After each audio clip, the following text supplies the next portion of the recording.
vous parler d'une manière un peu vivante. Donc cette histoire de Joseph, elle est quand même très encourageante, malgré toutes les difficultés qu'il a traversées. Alors Joseph, vous savez, c'est l'enfant préféré de Jacob, et parce qu'il est le fils de Rachel. Rachel, c'était sa femme préférée. Alors c'est le fils de Rachel, alors il lui fait un vêtement très classe, on dirait aujourd'hui. Quoi? Un vêtement classe avec des Nike. Ah, ça y est, il serait plus. C'est ça, hein? C'est ça que le texte dit. Il lui a fait un vêtement de plusieurs couleurs. Tu sais, aujourd'hui, on dirait un vêtement super classe, tu regardes la mode. Enfin, bref. Seulement, voilà, les frères sont jaloux.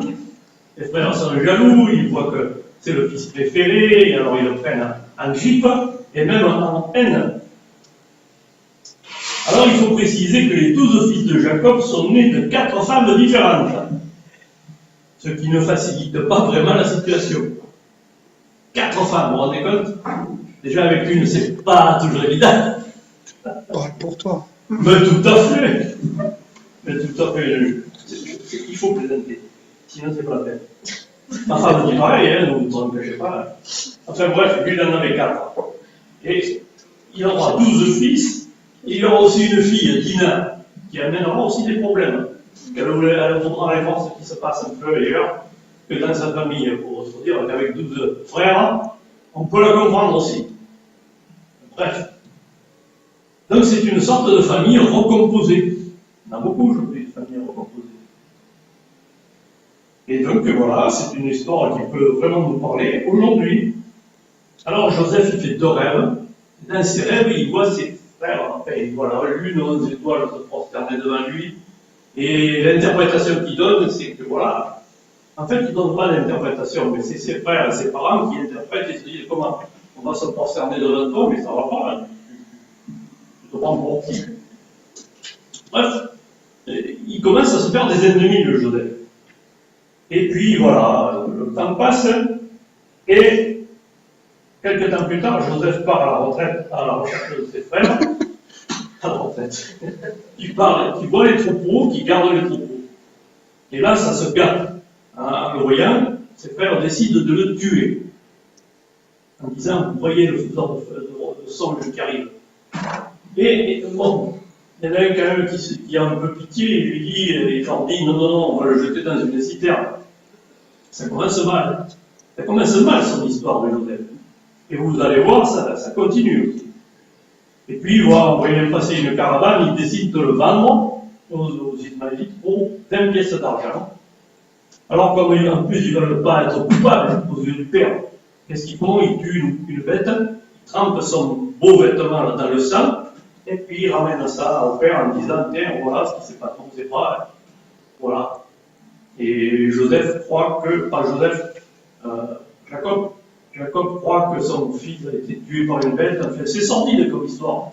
C'est tordu, c'est tordu. Ils étaient tordus, les femmes, quand même. Ils étaient tordus. Ça prouve que dans les familles, aujourd'hui, tout ne passe pas facilement. Alors, Jésus sera rejeté par son peuple, vendu pour 30 pièces d'argent. C'est pour ça qu'on a dit de Joseph qu'il était un type de Christ. Alors, nous retrouvons Joseph au chapitre 39. Alors, il est revendu à un Égyptien. Les caravanes, la caravane ne sait pas trop quoi en faire. Il la revend à un Égyptien. Et il se retrouve chez un nommé Potiphar qui achète Joseph. Il le met à son service. Et puis, Potiphar remarque que la réussite est avec Joseph parce que tout ce qu'il fait, ça réussit. Bon. Alors, il lui confie tout. Il devient déjà un administrateur, en quelque sorte, devient administrateur de biens d'un Égyptien assez fortuné, quoi. C'est sa formation, il commence à être formé, mais bon, malheureusement, ça ne dure pas tellement longtemps. Chaque fois qu'il a des phases de prospérité comme ça, qu'est-ce qui se passe à la femme de ce fameux Potiphar? Elle regarde Joseph, elle voit qu'il est beau, et elle lui dit, couche avec moi. Et voilà, c'est direct. Hein. Alors, moi, j'ai été étonné parce que, d'abord, il faut remarquer que le harcèlement sexuel, ça date pas d'aujourd'hui. Hein? Et puis, je me suis dit, mais comment il fait Joseph? Parce que Joseph n'a pas cédé. Joseph ne cède pas. Lui, il est beau, je ne sais pas si cette femme l'est aussi, mais en tout cas, je pense qu'elle ne doit pas être moche parce que Potiphar, c'était un mec qui avait des ronds, et donc, un peu comme le troll, vous savez. Oui, je sais pas, je ne l'ai pas écrit ça, mais c'est peut-être pas un top modèle, mais enfin bon. Enfin bref, Joseph ne cède pas. Et je me suis dit, mais comment il a fait? Parce que parler, c'était pas évident. Mettez-vous à sa place. Il est loin de sa famille. Il a été rejeté. On l'a essayé de le tuer. On l'a vendu. Il se retrouve esclave. Et il résiste quand même. Il aurait pu dire, après ce qui m'est arrivé, hein, ben je vais profiter un peu de bon temps, après tout. Ça ne peut pas un peu d'affection, moi qui suis seul et isolé, loin de ma famille, ça ne peut pas me faire de mal. Il aurait pu dire ça. Il aurait pu. Il y a beaucoup qui l'auraient dit. Non, Joseph tient bon. Parce que cette femme est la femme de son maître, mais surtout, parce que Joseph a la crainte de Dieu. Il ne faut pas oublier qu'il n'y avait pas la loi à cette époque. Il n'y avait pas la loi. Dieu se manifestait beaucoup plus dans la conscience des hommes. La loi de Moïse, c'était pas fait. Quoi. Alors bon, comme il résiste, la femme se débrouille de le faire accuser, de dépit, je pense. De dépit, je pense. Ah, les femmes qui sont rejetées comme ça, et qui résistent, hein, c'est des vrais teignes après. Je peux le dire. Ouais. Enfin bref. Et nous trouvons cette remarque quelque peu surprenante. L'Éternel fut avec Joseph. Ah. Alors on se dit, mais comment ça se fait ça? Il lui arrive que des catastrophes à ce Joseph. Et c'est marqué, l'Éternel est avec lui. On ne comprend pas trop. Enfin, moi, du moins, je trouve que ça pose question. Ça pose question. Et puis, Joseph est mis en prison. Potiphar ne cherche pas à comprendre. Bon, il a voulu coucher avec ma femme en prison. Même si Joseph a quand même été l'instrument de sa prospérité. En prison.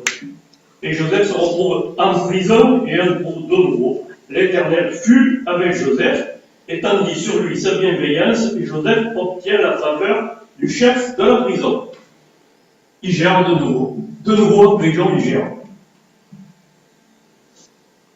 Alors, pourquoi l'Éternel ne le protège-t-il pas de tous ces gens méchants, de toutes ces situations qui détruisent chaque fois son bien-être, qu'il a contribué patiemment à construire? Alors, il est vrai que dans chaque situation, l'Éternel intervient. Après. Pourquoi il n'intervient pas avant? Y aurait-il une malédiction sur Joseph? Non. Non. Alors, nous savons que Dieu est en train de le former. Nous le savons, parce que nous connaissons la Bible, parce que nous avons lu toute l'histoire. Seulement, lui, il ne le sait pas. Hein. Lui, il ne le sait pas. Et pendant ce temps, il en bave quand même. En tout cas, le découragement de Joseph n'est pas mentionné dans ces textes. Il semblerait qu'il ne se décourage pas trop. Et alors, un des grands enseignements de tout cela, c'est que, ne passons pas trop vite quand même, la fidélité de Dieu, la fidélité à Dieu de notre part, ce n'est pas une immunité contre les difficultés.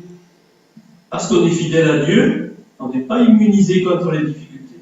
Et difficultés parfois importantes. Parce qu'à l'époque de la loi, il faut vous dire que c'était un peu la théologie de la rétribution, c'est-à-dire, tu fais le bien, tu seras béni, tu fais le mal, bien sûr, ça ne va pas marcher. Mais, celui qui faisait le bien, il s'attendait à être béni. Et bien, ce n'était pas toujours le cas. Même déjà, l'Ecclésiaste l'avait observé. L'Ecclésiaste, je vais noter des petits passages. Vous savez, l'Ecclésiaste dit il y a des justes à qui il arrive ce qu'il arrive aux méchants, et l'inverse. Il y a des méchants qui obtiennent une certaine prospérité. C'est un peu contradictoire, mais c'est un fait. Et puis il y en a d'autres, il y a bien d'autres passages aussi qui montrent que cet état de fait n'est pas si rare que cela. On le trouve dans le psaume 73. Dans le psaume 73, vous connaissez le psaume 73? Allez, on va reprendre un peu. Psaume 73. Psaume 73. Voilà. Dieu est bon pour Israël. Ça commence toujours par oui. Dieu est bon, Dieu est amour. Voilà. Ce qu'on met sur le fronton des églises, et tout, on retient l'essentiel, mais il y a toujours un mais. Pour ceux qui ont le corps. Quant à moi, voilà, Hazard qui dit, quant à moi, mes pieds, pour un peu, mes pieds à réfléchir, ça n'est fallu dans rien que mes pas ne glissent. Je jalouse les insensés en voyant la prospérité des méchants. C'est bien ça. Rien ne les tourmente jusqu'à leur mort, vous voyez. Normalement, ils devraient déguster, mais non, pas le cas. Leur corps est repli, ils n'ont plus le part à peine à tes hommes, ils ne sont pas frappés avec les humains. Aussi leur corps, l'orgueil leur sert de collier.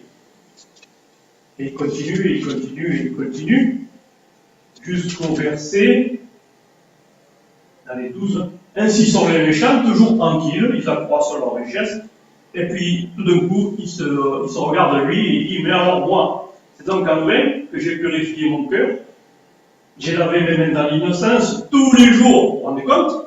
C'est pas une fois par semaine, c'est tous les jours, je suis frappé. Tous les matins, mon châtiment est là. Je ne sais pas de quoi il veut parler, je ne sais pas, d'une culpabilité, je ne sais rien. En tout cas, il est tracassé. Il est tracassé quand même, ce bonhomme. Et alors voilà, si je disais, mais bon, je veux m'exprimer comme eux, c'est-à-dire, bon, mais alors je vais suivre le chemin large qui mène à la perdition. Tant pis, puisque de toute façon, on n'en retire rien. Mais non, il dit non, là je serai un traître. Vous voyez? Voici, je trahirai la race de tes enfants. J'ai donc réfléchi pour comprendre cela, c'est pénible à mes yeux. Ça veut dire que c'est pas évident. Ça veut dire que c'est pas évident du tout. Jusqu'à ce que j'arrive dans les sanctuaires de Dieu. C'est-à-dire qu'il a compris, il a fini par comprendre lorsque la présence de Dieu a été plus sensible. À un moment donné, Dieu s'est révélé. Comme il a fait pour Job, vous savez. Vous connaissez le livre de Job? Job, il lui arrive toutes sortes de trucs, et puis Dieu ne lui explique rien. Ses copains qui veulent l'encourager et lui disent, bon, il y a probablement un péché dans ta vie. Alors il les envoie balader. Vous êtes des consolateurs fâcheux. Et Dieu, qu'est-ce qu'il dit, Job, à Dieu? Il dit, attends, je vais t'expliquer. Il y a Satan qui dit, non, il lui dit rien du tout. Il lui dit, le jour où j'ai créé le crocodile, tu étais où? Le jour où j'ai créé le vent, tout ça, tu étais où? Le jour où j'ai créé la mer, le ciel, tu étais où? Et Job lui dit, ah ben oui, mais il n'y était pas. Et là, il commence un peu Job commence quand même à réaliser qu'il ne peut pas comprendre. Et puis Dieu va se révéler à Job, et Job va quand même s'humilier. Alors, vous voyez, je pense à Gédéon, vous savez, Gédéon, Dieu l'a appelé, il lui dit, allez, vaillant héros, vas-y. Et Gédéon lui dit, ah bon? Eh bien oui, mais si l'Éternel est avec nous, non, parce que, oui, là, l'Éternel dit à Gédéon, vas-y, parce que l'Éternel est avec toi. Et Gédéon lui rétorque, oui, mais si l'Éternel est avec nous, pourquoi tout ça, ça nous est arrivé? Pourquoi les ennemis, ils ont l'avantage sur nous? Et voilà. Et il dit, pourquoi?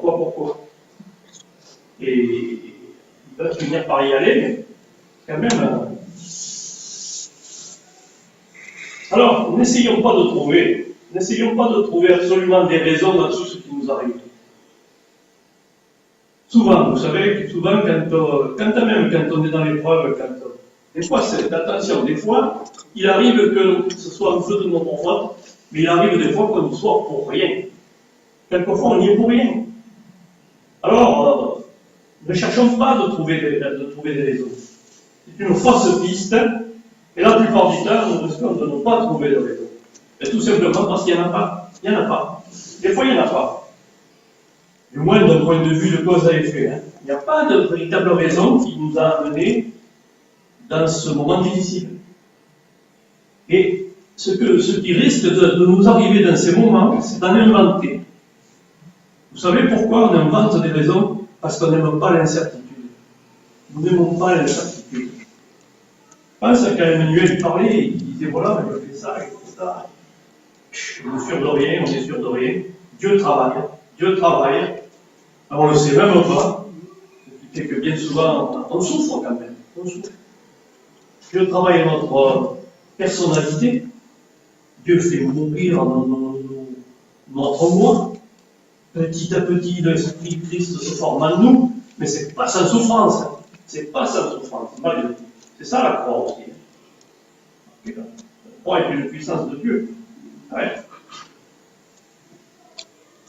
Alors il semble, voilà, comme je vous le disais, l'enseignement principal de ce que nous venons de voir, c'est que la vie du croyant, même lorsqu'il est fidèle, et nous avons un exemple avec Joseph, sa vie n'est pas exempte de difficultés, et même de grandes difficultés. Pensez, 13 ans il est resté. Bon, on revient à Joseph, il est en prison. Apparemment, il semblerait que c'est lui qui administre la prison. Et voilà, qu'est-ce qui se passe un jour? Il y a deux personnes, deux serviteurs du pharaon qui viennent et qui sont aussi en prison. Et ils rêvent, ils font des rêves. Joseph leur explique leurs rêves en disant, toi, voilà ce qui va t'arriver, toi aussi. Et ça se passe exactement comme Joseph leur avait dit. Il y en a un qui est pendu, et puis l'autre est élevé. Et Joseph leur dit, surtout vous souvenez-vous de moi. Hein. Mais celui qui est rétabli dans sa charge ne se souvient plus de Joseph. Et ça dure 2 ans. 2 ans. On se dit quand même, là, le Seigneur, il aurait pu intervenir, cet homme aurait pu parler. Alors, qu'est-ce qu'il fait? Eh bien, au bout de 2 ans, c'est le pharaon qui rêve. Il y a beaucoup de rêves dans cette histoire. Le pharaon rêve, et là, bien sûr, les sages sont incapables d'interpréter. Alors, le serviteur du pharaon se souvient, il dit, oui, il y a un hébreu qui est en prison, lui, il interprète les rêves. Alors, qu'est-ce qui se passe? Il se passe que là, ça bouge. Là, ça bouge. Joseph, les choses se précipitent. Joseph est lavé, rasé, habillé et amené devant le pharaon. Alors, Joseph, il explique que le rêve de Pharaon, il explique son rêve en disant qu'il tient l'explication de Dieu. Alors, bon, le Pharaon, il dit, bon, c'est super. Mais alors, il dit, bon, on va chercher un homme vraiment intelligent parmi nous, maintenant, pour harmoniser. Et puis le Pharaon dit, ben, de toute façon, puisque Dieu lui parle, personne ne peut être aussi intelligent que lui, et du coup, il le nomme Premier ministre, comme Emmanuel. Tout d'un coup, boum, propulsé, Messi. C'est Macron, c'est Emmanuel Macron, pas Masson. Je sais pas. La suite nous le dira. Ce qui est certain, c'est quand même qu'il y a pendant de nombreuses années, on ne voit rien du tout, on ne voit rien venir. Quand même, moi je ne sais pas, mais si j'ai bien écouté son témoignage, ça n'a pas été évident, hein. Ils sont passés par des moments difficiles. Non seulement lui, mais la famille. Ça impliquait quand même son épouse, ses enfants. Quand même, des fois, Dieu nous laisse un peu mariner, comme je dis. Il nous laisse mariner. Et vous voyez, je ne sais plus qui c'est, il y a un pasteur qui m'a dit récemment aussi. Non, il ne me l'a pas dit en fait. C'est moi qui ai rencontré son fils, et son fils va se marier. Avec une veuve. Bref. Et le père était en souci vis-à-vis de ce fils. Et quand il a appris qu'il se mariait, là, il était tout étonné, et en même temps il était heureux, il était tout étonné. J'ai dit non. J'ai dit, tu sais, des fois Dieu fait faire des choses d'un seul coup, tout arrive. Comme il est écrit dans Ésaïe 60, moi l'Éternel, je hâterai, ça c'est un verset que j'aime beaucoup, Emmanuel, je crois que toi tu en as aussi, moi aussi j'en ai quelques-uns, je hâterai ces choses en leur temps. Il y a des temps où tout s'accélère. On est passé par un désert, rien ne se passait. Et puis des fois le désert il est long, hein. 13 ans quand même pour Joseph. Et puis tout d'un coup, regardez, vous vous rendez compte de la prison, il a été propulsé à Premier ministre. Des choses comme ça peut se passer aujourd'hui. Ça peut se passer. Alors là, on est spectateur parce qu'on se dit là, qu'est-ce qui se passe? On ne fait rien de particulier, et tout d'un coup les choses se bousculent. Les choses se bousculent, ça s'est passé pour moi. Ça s'est passé pour moi. Alors Dieu agit, Dieu intervient, c'est le temps de Dieu. C'est le temps de Dieu. On assiste à une accélération de circonstances. Alors, je ne vais pas parler de l'épisode dans lequel Joseph retrouve toute sa famille, mais on peut juste dire que les frères de Joseph sont venus vers lui, ils se sont prosternés devant lui, sans le reconnaître, ils ne savaient pas que c'était Joseph. Mais comme ils sont venus devant le premier ministre d'Égypte, ils se sont prosternés. Donc le rêve s'est réalisé. Alors, quelques observations utiles. J'ai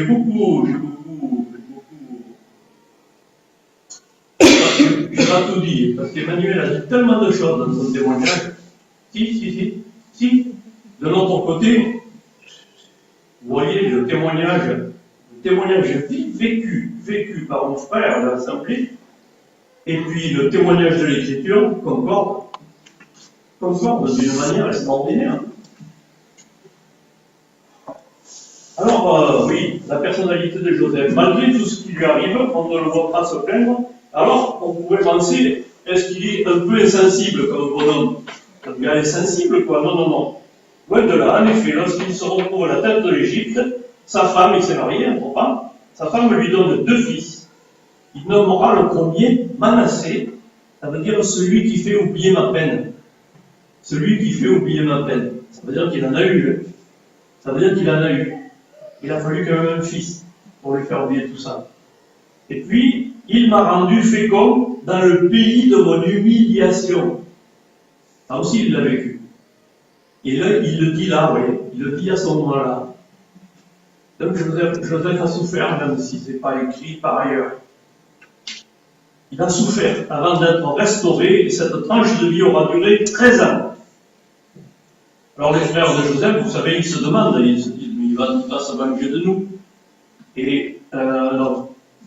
Joseph a cette parole extraordinaire qui rejoint encore une fois le verset qu'Emmanuel nous a cité, dans le sens où il dit mais non, Dieu peut faire infiniment au-delà de ce que nous pensons.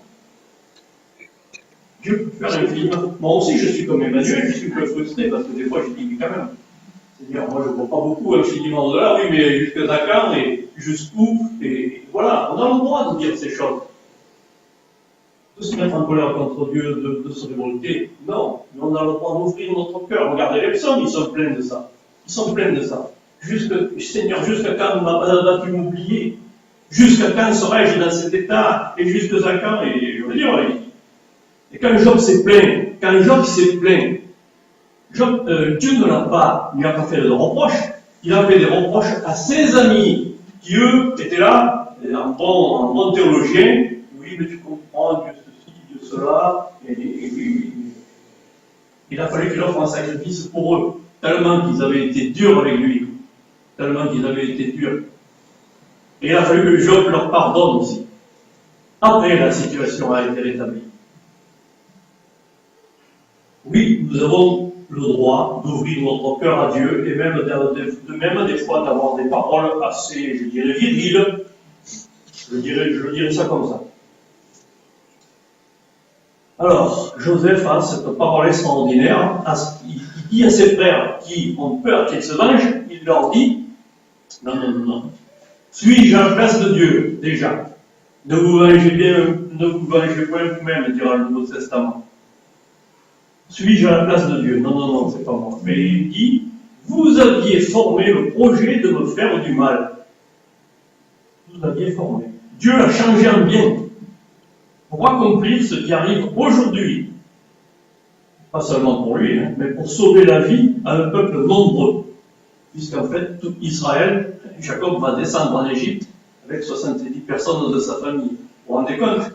Mais pour que ce plan de Dieu s'accomplisse, il a fallu 13 ans de galère. 13 ans de galère dans la vie de Joseph. Alors voilà, ne passons pas trop vite. Hein. Ne passons pas trop vite sur ce genre de choses. Puis quand nos frères autour de nous se plaignent de leur situation, hein, c'est pas là qu'il faut leur sortir toutes choses concourent au bien de ce qu'est le Dieu. Non, hein, surtout pas. Hein.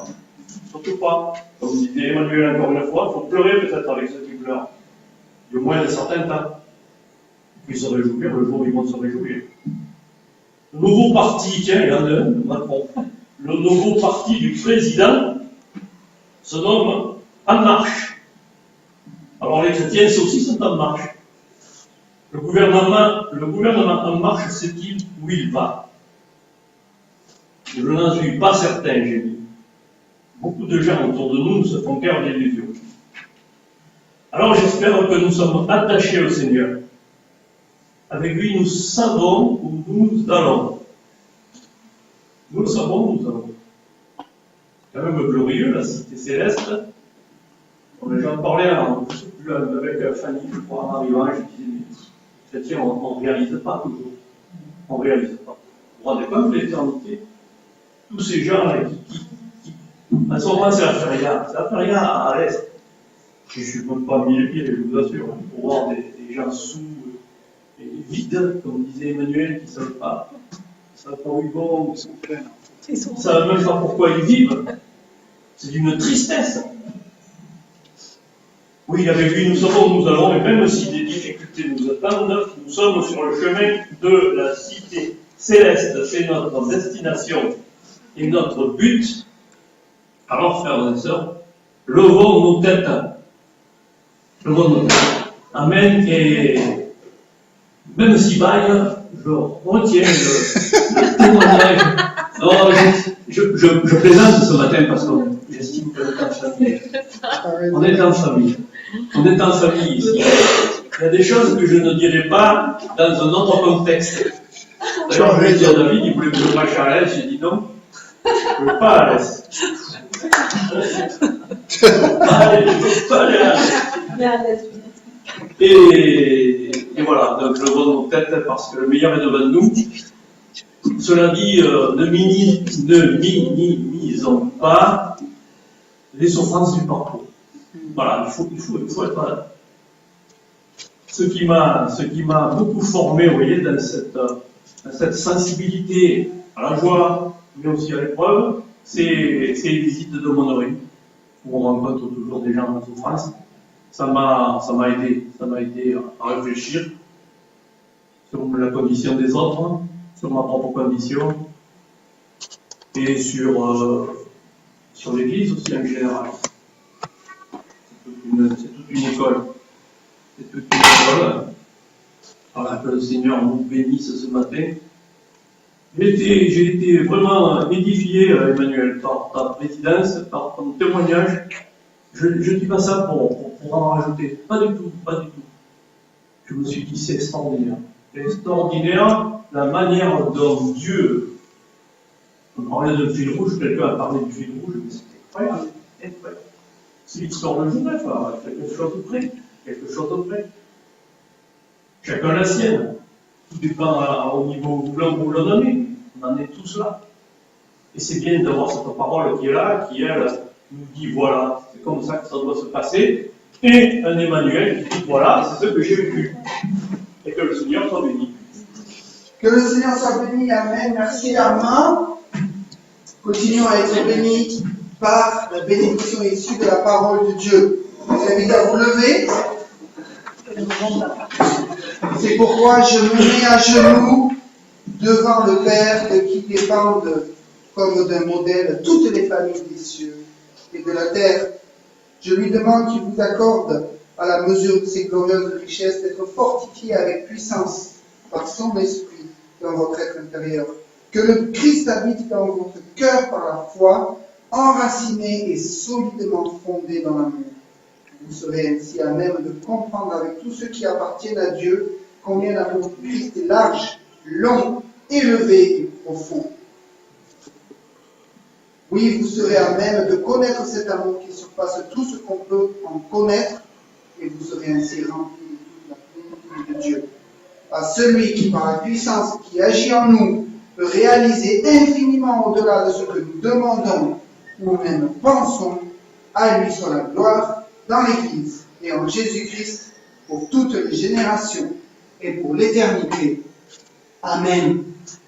À tous et à toutes, bon dimanche. Soirée.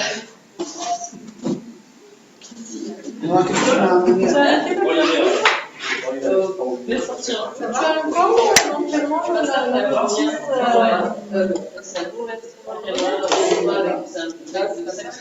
alors, il y a un trou là, je l'ai envoyé en sympa. Où est-ce qu'il faut mettre ça? Josh, tu veux essayer?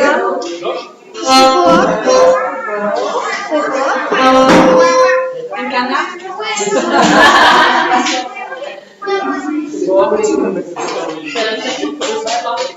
Oui, c'est un nouveau.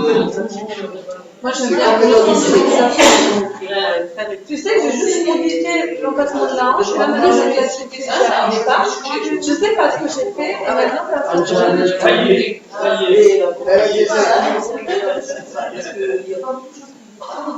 Le logo, il est pas De toute façon, j'arrive pas très bien, moi.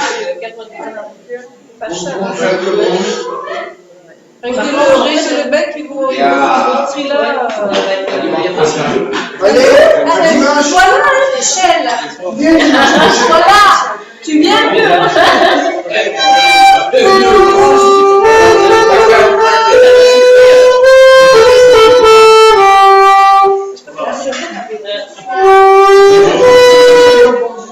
Je crois que le train est différent.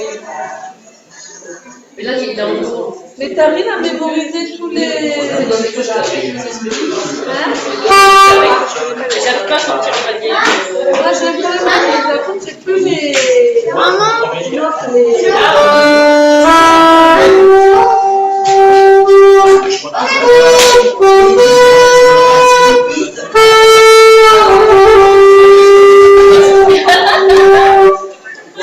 Ça devient un peu rouge, mais... Ouais, ça fait ça, mais Ça change quoi? Est-ce que tu fais ça? ouais, mais en fait, ça dépend, il y a trois ans. Moi, j'en ai deux aussi, c'est la question.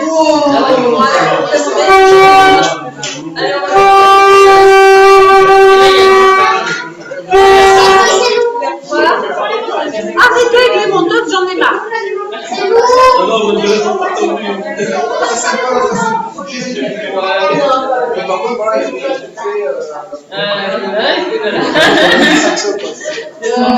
C'est pas parce que vous êtes un bichot.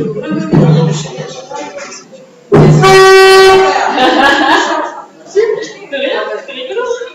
Oui, il le vend en fait avec une hanche en plastique. Moi, je suis bien avec les hanches en plastique. C'est vrai? Ah ouais. Ouais, mais il a quand même une confort. Oui, mais après, ça dépend. Moi, je prends des hanches. C'est du basique, mais alors c'est rigolo parce que...